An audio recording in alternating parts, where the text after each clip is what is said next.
Just about half the people I know are ultra conservative or ultra liberal, progressive, or whatever you may want to call them. How do I know this?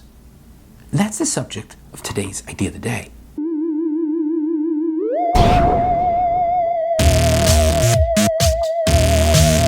I find it interesting that the fact that I even know that people I work with, clients, friends, family, neighbors, I know what their political opinion is.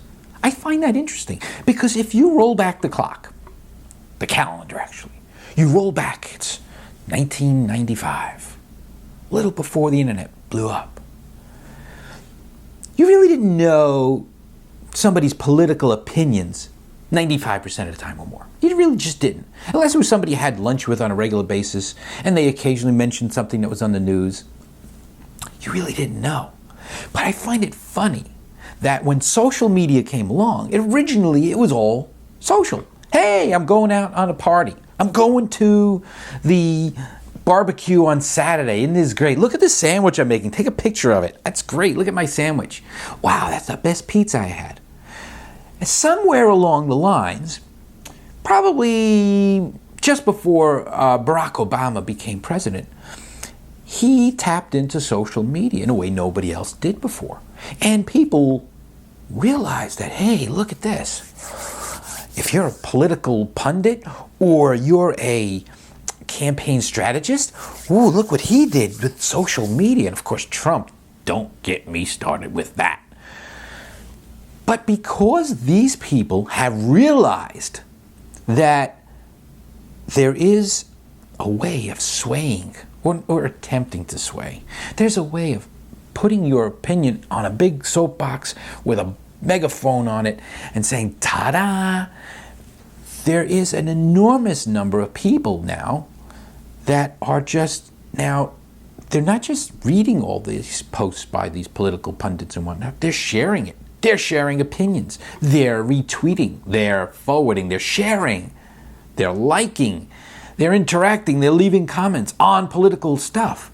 And now all of a sudden, we know what everybody's doing. It's like getting a look inside everybody's head that we really, frankly, I didn't want to know. There's a lot of friends that I went to school with that, great people, but I look at what they write. And there's venom on both sides. It doesn't matter whether you're conservative or progressive. There's venom. And I never would have read that out of these people. I've known them for 30-something years or more if I went to school with them maybe since the 70s. And now I find out they're very politically active, which I find is really weird. That's the thing about social media. Isn't it supposed to be social? Aren't we supposed to just be fun and interactive and just socialize? When and why did it become a platform for hatred? I mean, I've also seen some of my friends who have to write a defensive post saying, well, I just wanted to let everybody know that sorry for what I said yesterday, and I had a whole bunch of friends that unfriended me that, you know, I might have went too far when I said this and this about the president, or I said this and this about the some other issue that was in the news. It's just plain weird. Let's get back to being social. Let's put social back in social media. Let's just talk about things. I have some friends who I've never seen a political post on. Never. I mean, not even once. I'm probably one of those people too, by the way. I rarely do. Although this is talking about politics. I'm not talking about politics itself. I don't care about politics. I don't care if progressives or Republicans or whatever. I don't care. I don't have that kind of opinion. But social media should be social.